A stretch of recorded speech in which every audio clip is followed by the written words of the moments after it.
नमस्कार.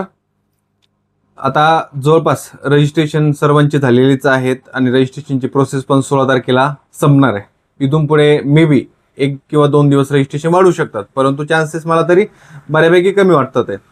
रजिस्ट्रेशन झाल्यानंतर document verification पण कंपल्सरी सर्वांचं झालेलंच आहे. मी आता एक ग्रुपवरती व्हिडिओ पण देणार आहे की रजिस्ट्रेशन कंप्लीट झाल्यानंतर तुम्हाला स्टेटस जर चेक करायचं असेल की कसं रजिस्ट्रेशनची जी काय प्रोसेस आहे लॉग इनमध्ये आपल्याला कंप्लीट झालेली दिसते. जे ऑफलाईनला विद्यार्थी गेलेले आहेत त्यांना काही करण्याची गरज नाही, त्यांचं रजिस्ट्रेशन ऑलरेडी कंप्लीट झालेलं आहे.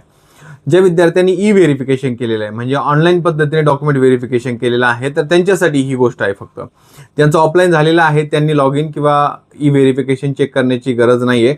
तुमच्याकडे रिसिप्ट कम ॲक्नॉलेजमेंट लेटर जे आहे ते ऑलरेडी तुम्हाला मिळालेलं आहे, म्हणजे कॉलेजने तुम्हाला स्टॅम्प वगैरे मारून ते दिलेलं आहे. आता यानंतरची प्रोसेस काय असणार आहे, आता प्रोव्हिजनल मेरिट लिस्ट येणार आहे 19/7/2026, म्हणजे जे काही जुनं शेड्यूल आहे जे ऑलरेडी पब्लिश आहे CTCLच्या वेबसाईटवरती, तर त्यानुसार 19/7/2026ला तुम्हाला प्रोव्हिजनल मेरिट लिस्ट येणार आहे.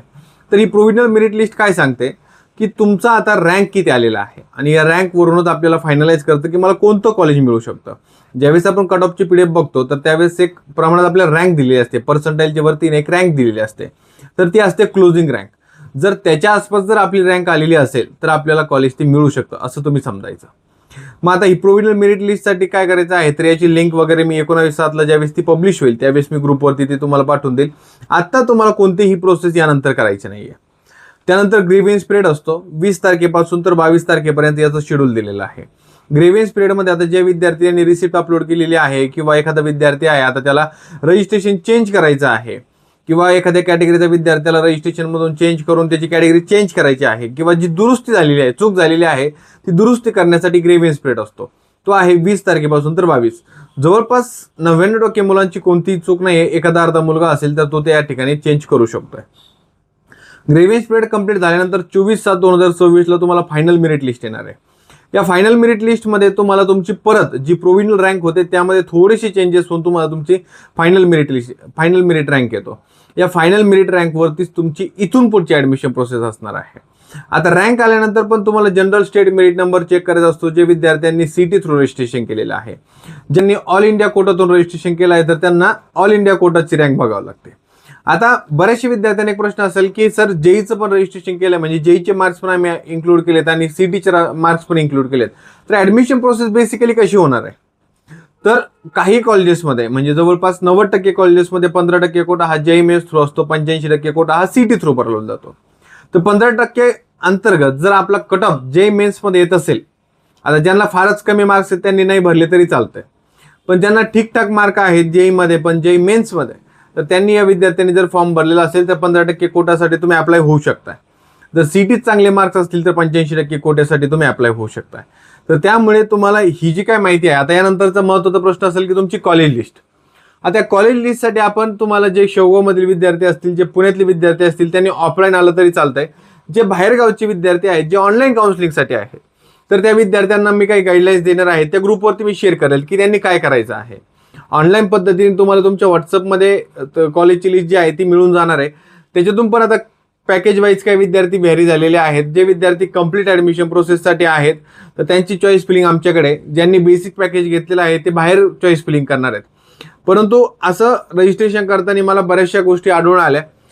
नगरला एक केस झालेली होती की विद्यार्थ्याने टाईप A कॅन्डिडेट होता परंतु डायरेक्ट त्याने OMS कॅन्डिडेट केलं, म्हणजे त्याला JEEचा स्कोर ॲप्लिकेबल होतो आणि विद्यार्थ्याला CTमध्ये 92 मार्क होते. तर अशा चुका तुमच्या फॉर्म फिलिंगच्या वेळेस पण होणार आहेत. तर त्यासाठी मी जवळपास 2 ते 3 मुलांची टीम वाढवून ज्या विद्यार्थ्यांना कंप्लीट ॲडमिशन प्रोसेस पॅकेजमध्ये एनरोलमेंट करायचं आहे तर त्या विद्यार्थ्यांनी त्वरित 2 दिवसात ॲडमिशन प्रोसेसच्या कंप्लीट पॅकेजमध्ये एनरोलमेंट करून ठेवा. होतं काय की आपल्याला आता या वर्षीच्या राऊंडचे नियम पण बरेचसे प्रमाणात वेगळेच असणार आहेत. यामुळे आपल्याला काय होतं की कन्फ्यूज होतं आणि सायबर कॅफेमध्ये जातात ज्यावेळेस किंवा एखाद्या कॉलेजला जातात, ज्या विद्यार्थ्यांनी डॉक्युमेंट व्हेरिफिकेशन कॉलेजला केलेलं आहे तर त्या विद्यार्थ्यांचा ईमेल ID किंवा पासवर्ड हा त्या विद्यार्थ्यांकडे किंवा त्या कॉलेजकडे असतो. तर ते कॉलेज पण त्यांचं काय करतं की मी तर असं सांगेल की चॉईस फिलिंगला कोणीही कॉलेजकडे जाऊ नका. कॉलेज तुम्हाला free of cost choice filling करून देतं, परंतु कोणीही त्या ठिकाणी जायचं नाही आणि चॉईस फिलिंग करायची नाही.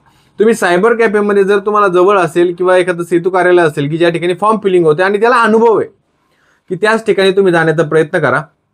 नाहीतर जर तुम्हाला ती सुविधा उपलब्ध होत नसेल तर तुम्ही आमच्याशी कनेक्ट व्हा, परंतु चॉईस फिलिंग चुकीची करू नका.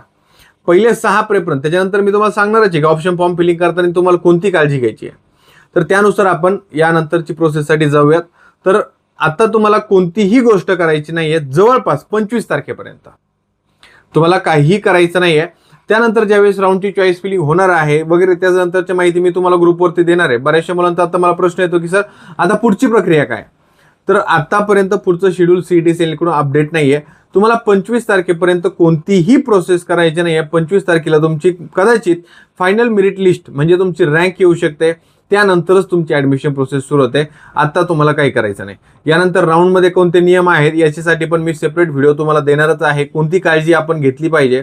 आता तुम्ही फक्त एवढं करायचंय की ह्या कॉलेजला मला ऍडमिशन घ्यायचं की नाही, या कॉलेजला मला जायचं की नाही, या ठिकाणी मी ब्रांच घेतली पाहिजे, किंवा आज तुमच्याकडे युट्यूबचे माध्यम आहेत. ऑलरेडी आपण कॉलेज आणि ब्रांच सिलेक्शनवरती 2 सेशन घेतलेले आहेत. ज्या विद्यार्थ्यांना रेकॉर्डिंग पाहिजे आहे तर मी ते ग्रुपवरती पण शेअर करेलच की कोणती ब्रांच घेतली पाहिजे म्हणून. तर या सर्व गोष्टींची माहिती मी तुम्हाला ग्रुपवरती कंटिन्युअसली देत जाणार आहेत. आणि प्रत्येक विद्यार्थ्याला एक अशी सूचना राहील की तुमचा नंबर ग्रुपमध्ये ऍड आहे का. जर तुम्ही काउन्सिलिंगमध्ये एनरोलमेंट घेतलेली आहे, पालकांचा नंबर असेल तर विद्यार्थ्यांनी पण त्यांचा नंबर आम्हाला पाठवा, आम्ही तुमचा नंबर त्या ठिकाणी ऍड करून देतो. बऱ्याचदा काय होतं की पालक आपल्या कामामध्ये व्यस्त असतात आणि विद्यार्थी त्यांचा मोबाईल नंबर हा ग्रुपमध्ये ऍड नसल्यामुळे थोडासा प्रॉब्लेम येतो. तर त्या केसमध्ये तुम्ही तुमचा नंबर व्हॉट्सअपला पाठवा, मी तुमचा नंबर त्या ग्रुपमध्ये ऍड करून देतो. अशा पद्धतीने तुम्हाला इथून पुढचं शेड्यूल असणार आहे. 25 तारखेला तुम्हाला काहीही करायचं नाही, फक्त तुम्हाला फायनल मेरिट लिस्ट येणार आहे.